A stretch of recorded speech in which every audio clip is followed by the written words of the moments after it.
सभी को मेरा नमस्कार। शिवालिक स्कूल की ऑनलाइन वीडियो क्लास में आप सबका हार्दिक अभिनंदन एवं स्वागत करता हूं। बेटा आप लोगों को सरफेस केमिस्ट्री या फर्स्ट ईयर रसायन लेसन पढ़ा रहा था, जिसके अंदर कोलाइडी विलयन बनाने की विधि बताई थी, जिसमें एक प्रकार आप लोगों ने पढ़ लिया था और वो था परिक्षेपण विधियां। उस परिक्षेपण विधि में दो परिक्षेपण विधि मैंने आप लोगों को समझाई, एक वैद्युत परिक्षेपण और एक यांत्रिक परिक्षेपण विधि। ठीक है, अब आपके पास जो टॉपिक आ रहा है वो कौन सा टॉपिक अपने पास में है?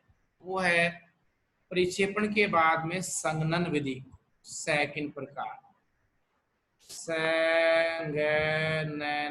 संघनन विधि। ठीक है, अब इस संघनन विधि में क्या है, अनम्यूट करो बेटा। संघनन विधि में क्या, नमस्ते बेटा। संघनन विधि के अंदर क्या होगा बेटा, वापस सुनिए कि कंडेंस करना, इसका मतलब कई सारे छोटे छोटे कणों को आपस में मिलाकर किस कण में बदला जाएगा? बड़े कण में। बड़े कण का आकार कौन से कणों के समान होना चाहिए? कोलाइडी कणों के समान। अब जब कोलाइडी कणों के समान आकार हो गया और अब उससे कोई विलयन बनेगा तो कौन सा विलयन कहलाएगा?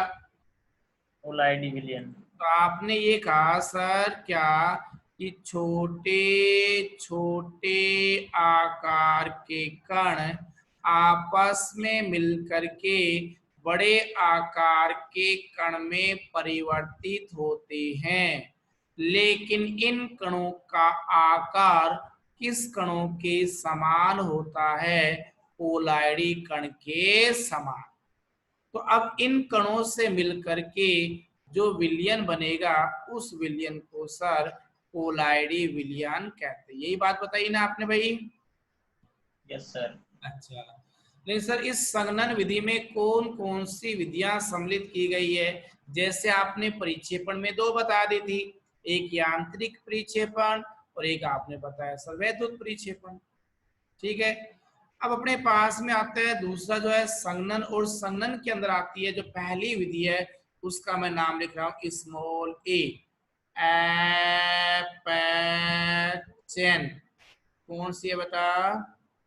अपचयन विधि। अपचयन। तो इस अपचयन विधि के अंतर्गत किसका अपचयन किया जाता है वो समझो, बताऊं?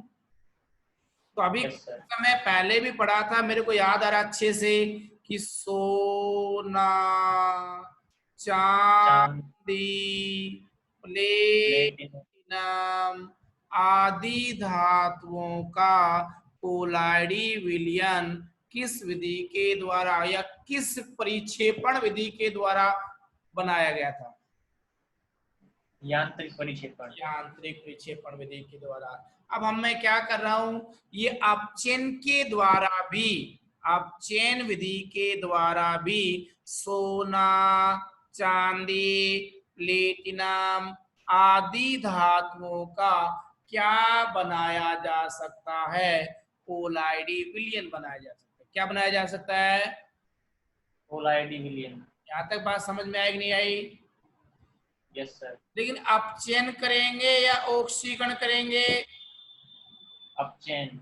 तो सामान्यतः अपचयन करने के लिए क्या काम मिलेंगे? अपचायक पदार्थ काम मिलेंगे। क्या लेंगे? अपचायक पदार्थ। और अपचायक पदार्थ के रूप में आप फॉर्मल्डिहाइड या टेनिक अम्ल को काम में ले सकते हैं। इनको काम में ले सकते हैं, फॉर्मल्डिहाइड या टेनिक अम्ल को। अच्छा, थोड़ा सा मैं और आगे रन करता हूँ। तो यहाँ पर बेटा मैंने एक तो पहली बात तो क्या बताई कि इस विधि के द्वारा सोना, चांदी, प्लेटिनम आदि धातुओं के कोलाइडी विलयन बनाए जा सकते हैं। इसमें सबसे पहले क्या लेना पड़ेगा? अपचायक पदार्थ लेने पड़ेंगे, जो सामान्यतः कौन है? फॉर्मल्डिहाइड फोर्टेनिक अम्ल। क्लियर? Yes sir. इसके लिए मैं एक अभिक्रिया कर रहा हूं, आपको बोला AuCl3 है, गोल्ड का क्लोराइड है। आपको क्या करना है, यहां से इस सोने का कोलाइडी विलयन बनाना है। इसके लिए अपचायक पदार्थ क्या ले लिया, फॉर्मेल्डिहाइड, और इसको जल में घोल दिया जाता है। ठीक है यहां तक? Yes sir. ये बताओ कि AuCl3 आपको किसका कोलाइडी विलयन बनाना है? AU का। तो AU का कोलाइडी विलयन बनाने के लिए इसके पास Cl को हटा दिया जाता है। अब Cl कितने ये बताओ, दिखा मेरे को। 3। 3 है, तो Cl को हटाने के लिए यहाँ पर H काम आएगा जल का। तो बताओ कितने जल के अणु काम में ले लूं? 3। 3। तो इसका मतलब ये 3 Cl 3 H लेकर के क्या निकाल देगा? 3 HCl। 3 HCl निकाल देगा। यहाँ तक ठीक है? Yes sir. अच्छा, लेकिन अपने पास में फिर ये H और बच गए भैया, इसलिए मैं क्या कर रहा हूँ, इस पूरे को 2 से मल्टीप्लाई कर रहा हूँ। किससे? 2 से। और 3 की बजाय अपने पास में, लेकिन अब बताओ अपने पास कितने H हो गए? तो सर ये 3 H तो ये हो गए, राइट? Yes sir. और भैया 3 H ये हो गए, हाँ या ना? Yes sir. मैं थोड़ा सा इसको और अच्छे से एक्सप्लेन कर लेता हूँ। लो, 3 अणु जल का मतलब, 3 अणु जल का मतलब यही बात है या अलग है? HOH,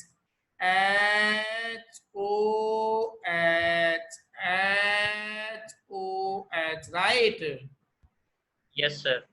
अब ये बताइए कि अपने पास में मैंने Cl कितनी ले ली टोटल?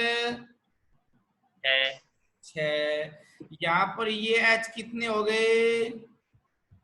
3। ये वाले 3 टोटल कितने? है यहाँ तक कोई दिक्कत है क्या? कितने O बचे? 3। 3। अब ये जो फॉर्मल्डिहाइड जो अपचायक पदार्थ है, उसके कितने अणु काम में ले लिए? 3। 3 ले लिए। तो ये इसको फॉर्मल्डिहाइड को अम्ल में ऑक्सीकृत कर देता है। इसमें अमल में। अच्छा, ये बताओ, एक अम्ल के साथ में एक ऑक्सीजन आई या तीनों आ गई? 2। 2 कैसे है? एक तो पहले से एल्डिहाइड के पास है, यस सर। तो यहाँ से जल से तो एक ही लिया ना इसने। हाँ सर। कितने अणु हैं? 3। बैलेंस कर दिया। Yes sir. तो मैं ये बोलना ये चाह रहा हूँ, आप वापस से सुनना कि AU की ऑक्सीकरण अवस्था प्लस की 3 है। ओ इसके बाद जब ये AU का कोलाइडी विलयन बना तो ऑक्सीकरण अवस्था कितनी है? 0। ऑक्सीकरण अवस्था में कमी होना कौन सी घटना कहलाएगी?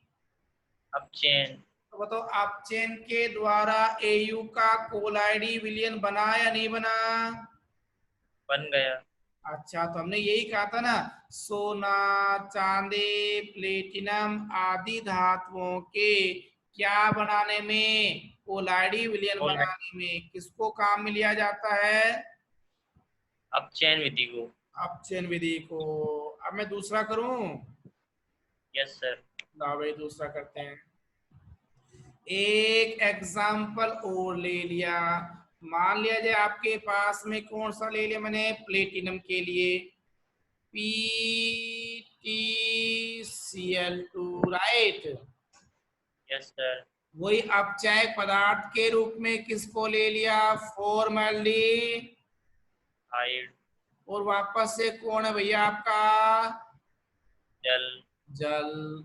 अब ये बताओ, यहाँ पर सेम कंडीशन आपको अप्लाई करनी है, समझ गए होंगे। तो ये कितने Cl हैं, तो यहाँ पर कितने H हैं, तो काम चल जाएगा कि नहीं चल जाएगा। चल जाएगा। तो आपने बोला तो मैंने कितने अणु HCl के निकाल दिए, 2 अणु। और आपके पास में कोण अलग हो गया, प्लेटिनम। और ये प्लेटिनम का क्या बना लिया। कोलाइडी विलयन। अच्छा जी, और उसके साथ में क्या हो गया वो सुनो। अब ये बताओ यहाँ से क्या बचा, ऑक्सीजन। एक ऑक्सीजन फॉर्मेल्डिहाइड के पास जाएगा तो किसका निर्माण करेगा, फॉर्मिक अम्ल का। फॉर्मिक अम्ल का। लेकिन आप तो बस ये बताओ, पहले जो प्लेटिनम था इसमें Pt की ऑक्सीकरण अवस्था कितनी है, +2। और अभी जो प्लेटिनम बना है उसकी ऑक्सीकरण अवस्था कितनी है। 0। आप चेन हुआ या ऑक्सीकरण हुआ, चेन। तो ये विधि अपचयन विधि कहलाए कि नहीं कहलाए। पहलाई। तो अपचयन विधि के द्वारा सोना, चांदी, प्लेटिनम आदि धातुओं का कोलाइडी विलयन बनाया जा सकता है, ठीक है। Yes sir. एक और आपके बुक में दिया, क्या दिया सर, AuCl3 को फॉर्मेल्डिहाइड की बजाय अगर SnCl2 से अपचित कराओ तो वही बात है, आपको किसका कोलाइडी विलयन प्राप्त करना है, Au का। कोलाइडी विलयन प्राप्त करना है। जब Au का प्राप्त करना है तो इसका मतलब ये Cl किसके पास चले जाएंगे, ऐसा नहीं, Sn के पास। और ये बना लेंगे SnCl4, क्या बना लेंगे। SnCl4। लेकिन बेटा बैलेंस नहीं है, बैलेंस करने के लिए मैंने इसको 2 से मल्टीप्लाई कर दिया, कितने से, उससे तो ये कितने Cl हो गए, 4। 4, और इसको भी 2 से मल्टीप्लाई किया तो, है अच्छा 6 4 10। 10। अभी बैलेंस हो पा रहा है क्या, नहीं हो पा रहा। नहीं हो पा रहा, तो अपन क्या करें ये बताओ दिखा।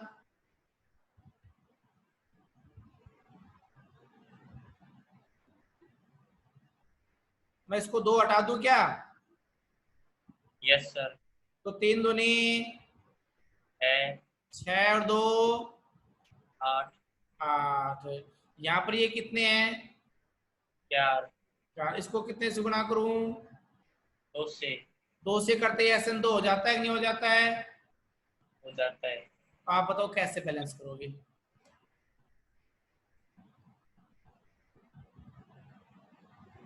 तो आप लोग को क्या करना पड़ेगा, इसको तो लिख दो बेटा 3 लिख दो, और इसको लिख दो 2, तो हो जाएगा आपका, यहाँ पर Cl कितने हो गए, 3 दूनी 6, यहाँ पर 3 दूनी 6 और 4 तिया 12, और यहाँ पर 6 + 6 12, राइट।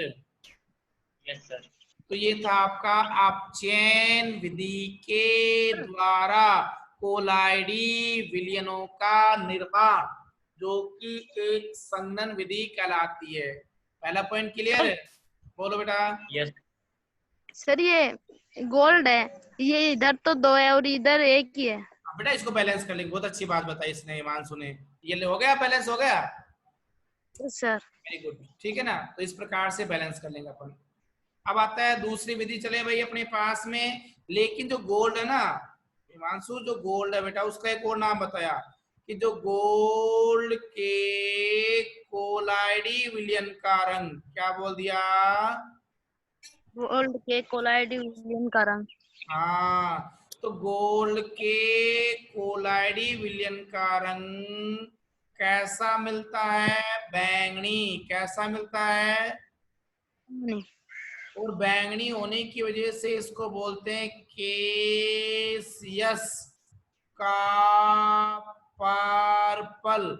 ये कई बार प्रश्न पूछा हुआ है कि केसियस का पर्पल किसका कोलाइडी विलयन कहलाता है, तो आप क्या बोलोगे, गोल्ड का, क्या बोलोगे, गोल्ड का।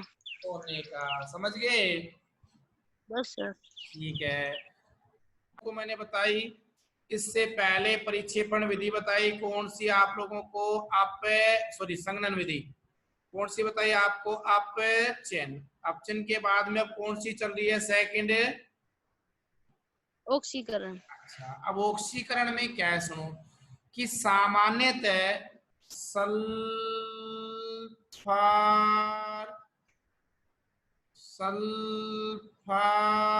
सेलेनियम आयोडीन इनका कोलाइडी विलयन इस विधि के द्वारा बनाया जाता है। इनका बनाया जाता है भैया सल्फर, सेलेनियम और आयोडीन। अच्छा, ये अधातुएं हैं, ऑक्सीकृत करके बनाए। Yes sir. देखो सबसे पहले आपके पास में हाइड्रोजन सल्फाइड गैस है। कौन सी बेटा? Hydrogen sulphide. यस। इस गैस में SO2 को पास आउट किया। किसको गुजार दिया? SO2 को। आपके दिमाग में और मेरे दिमाग में एक वर्ड चल रहा है कि सर हमें किसका सोल बनाना है? कोलाइड विलयन। सल्फर का। तो सल्फर को अलग कर लोगे कर लेंगे। और यहाँ लिख देंगे बेटा सल्फर का कोलाइडे विलयन। आप और अब हम समझदार हैं। गुरुजी बताओ कैसे समझदार हैं? ये बताओ यहाँ पर कौन बच गया सल्फर के अलावा? H2। H2। H2। और यहाँ क्या कौन बच गया बेटा? O2। O2।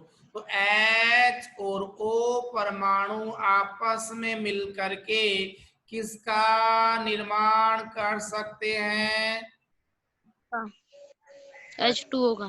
Very good. H2 का आपने बताया, मैंने लिख दिया। अब कुछ नहीं है, बैलेंस करना है। क्या करना है बेटा? बैलेंस करना है। करे बैलेंस? Yes sir. अच्छा, बैलेंस करने के लिए क्या किया अपने पास में? मैंने ऑक्सीजन बताओ कितने यहाँ पर? तो मैंने H2O को कितने से मल्टीप्लाई किया? तो H कितने हो गए? 4। 4। इस साइड में H कितने बेटा? 2 सर। तो इसको कितने से मल्टीप्लाई कर दिया? 2 से। बैलेंस हुआ या नहीं हुआ? हो गया। लेकिन सल्फर आप, फिर। हाँ सल्फर। सर 2 यहाँ पर है, 1 यहाँ पर है, तो इसको कितने से मल्टीप्लाई कर दूं? 3 से सर। 3 से। अब बेटा वो वापस सुनो, इनकी ऑक्सीकरण अवस्था देखते हैं, ठीक है?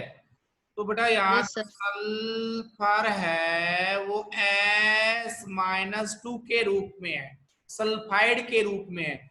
इसका मतलब सल्फर की ऑक्सीकरण अवस्था H2S में कितनी है? -2। कितनी है? -2।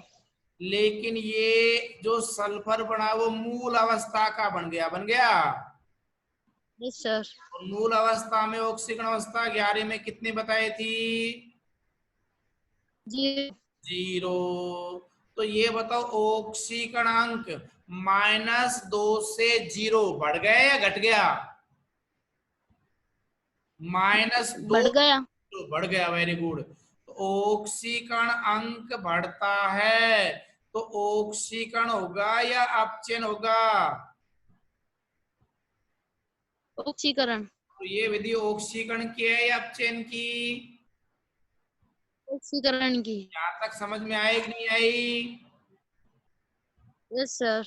अच्छा, तो और बताया मैंने कि आयोडाइड का कोलाइड विलयन इस विधि से बना सकते हो कि नहीं बना सकते? आ सकते हैं। लाओ मैं बना लेता हूं। तो ये कहता है कि हाइड्रोजन आयोडाइड की अभिक्रिया जब HiO3 से कराते हैं तो ये बताओ आपको किसका कोलाइडी विलयन बनाना है? आयोडीन का। किसका बनाना है? आयोडीन का। तो आपने लिख लिया सर I2 और होगा I2 का कोलाइडी विलयन बन गया। Yes sir. I2 का जब कोलाइडी विलयन बनाओगे तो बेटा आप अपने पास वापस से देखो इसमें क्या क्या बचे रह गए। हाइड्रोजन और ऑक्सीजन। अभी आपने बताया था दोनों मिलकर क्या बनाएंगे। H2O जल। लेकिन बेटा ये बताओ यहाँ ऑक्सीजन कितनी बार है। 3 बार। 3 बार है तो कम से कम मैं इस जल को कितने से गुणा करूं। 3 से। 3 से जब मल्टीप्लाई करूंगा तो ये बताओ H कितने हो गए। 6। और यहाँ इसको 5 से गुणा करूंगा तो फिर गड़बड़ हो गई, होगी नहीं होगी। हो गई सर। तो आप एक काम कीजिए इसको तो 2 से गुणा करो और इसको कितने से मल्टीप्लाई करो। 10 से, 10 से। 10 से। तो आपके पास में वाटर मॉलिक्यूल कितने आ जाएंगे 6। क्यों, क्योंकि 3 दूनी 6। 6। हाइड्रोजन देखो 12 है कि नहीं है, 2 यहाँ पर और 10 आगे हो गई। Yes sir. आयोडीन देखो कितनी है 10 + 2 12, तो इसको मल्टीप्लाई किससे कर दिया 6 से। ठीक है। Yes sir. इन दोनों में बेटा आयोडाइड की जो ऑक्सीकरण अवस्था है वो -1 है। कितनी है E1। -1 से यहाँ पर इस HI में -1 से कितना हो गया 0। तो ये घटना कहलाई ऑक्सीकरण। क्या कहलाई। ऑक्सीकरण। अच्छा, तो ऑक्सीकरण के द्वारा सल्फर, आयोडीन और सेलेनियम इनके क्या बनाए जा सकते हैं कोलाइडे। N। ये एक और उदाहरण लिख दिया बिल्कुल सिंपल सा। तो सर ये आपने बताया, हमने बोल दिया सेलेनियम का सोल बन जाएगा, लेकिन गुरुजी वही सेम क्या निकल जाएगा जल मल्टीप्लाई बाय 2 बैलेंस हो जाएगा। तो यहाँ से भी इसको मल्टीप्लाई कितने से करना पड़ेगा 2 से, तो 2 × 4। 2 से। तो ये जितने भी मैंने बताए कि सल्फर, सेलेनियम, आयोडीन के कोलाइडी विलयन ऑक्सीकरण विधि के द्वारा बनाए कर सकते हैं। तो मैं एक बार आपको बेटा समरी करके बताता हूँ कि आप लोग पढ़ रहे हैं कौन सी विधि। संघनन विधि। और संघनन विधि का पहला प्रकार कौन सा पढ़ा। चैन। दूसरा प्रकार कौन सा पढ़ा।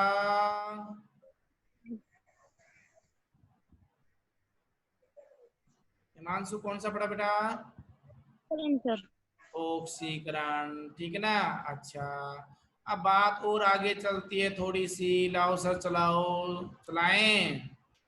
Yes sir. तो हम आगे बात चलाने से पहले मैं क्या कर रहा हूँ, मौका किसी और को भी देता हूँ। देखा, नेहा अनम्यूट हो जाओ बेटा। नेहा अपने पास में ऑप्शन के अंदर किन किन का बनाया गया था इस विधि में। सोना, चांदी, प्लेटिनियम। सोना, चांदी, प्लेटिनम के सोल बनाने में काम आए, जबकि ऑक्सीकरण में किस किस के काम आए। Sulphur, selenium, iodine. आयोडीन के काम आए। हम अपने पास में तीसरी विधि बताऊं क्या। Yes sir. अच्छा, ये तीसरी विधि आई एक जाल अपघटन। कौन सी। जल अपघटन। तो जल अपघटन के द्वारा भी इनके कोलाइडी विलयन बनाए जा सकते हैं। सर किन के बनाए जा सकते हैं ये बताओ बताओ। तो ये कहता है आयरन, क्रोमियम, एल्यूमिनियम इनके हाइड्रोक्साइडों के कोलाइडी विलयन। ये जो धातु है उनका क्या हाइड्रोक्साइड। हाइड्रोक्साइड। के कोलाइडी विलयनों को हम इस विधि के द्वारा बना सकते हैं। तो ये धातु है उनके कोलाइडी विलयन बनेंगे या इन धातु के हाइड्रोक्साइड के कोलाइडी विलयन बनेंगे। इन धातु के हाइड्रोक्साइड के। हाइड्रोक्साइड के। आगे चलो। Yes sir. For example FeCl3 को जल में डाला, किस में डाला? जल में।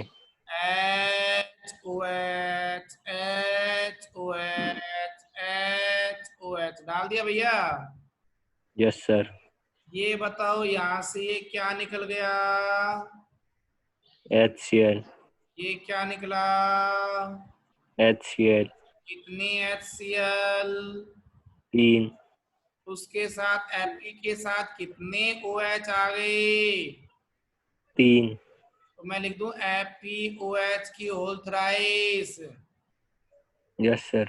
ये कहलाया Fe हाइड्रोक्साइड का क्या? कोलाइडी विलियन। यहाँ तक कोई दिक्कत है क्या? नहीं है सर। ये आपकी थी जाल अपघटन के द्वारा इन धातुओं के हाइड्रोक्साइडों के कोलाइडी विलयन का निर्माण। क्लियर? Yes sir. एक और आगे चलता हूँ बेटा। अगला पॉइंट आता है अपने पास में विलायक विनिमय विधि द्वारा। कौन सी विधि बोल दी मैंने?